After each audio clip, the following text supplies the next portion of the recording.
Na ką, mus visus laukia ilgasis savaitgalis joninių proga ir daugelis turbūt mūsų keliaus kažkur tai pas tėvus, pas senelius, į tėviškes. Tai birželio 14 dieną darėm tyrimą ir užfiksavome, kad benzino bent jau kaina pigiausia yra Statetoj. Čia yra euras 44.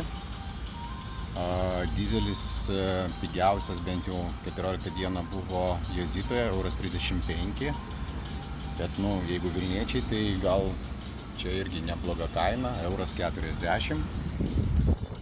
Kad matytumėt, tai yra ir ant pilono.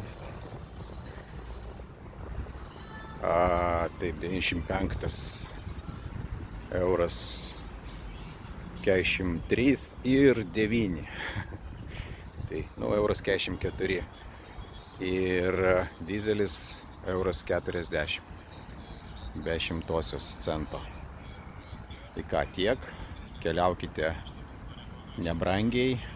Jeigu suradote geresnių pasiūlymų, pasidalinkit. Konkurenciją reikia skatinti.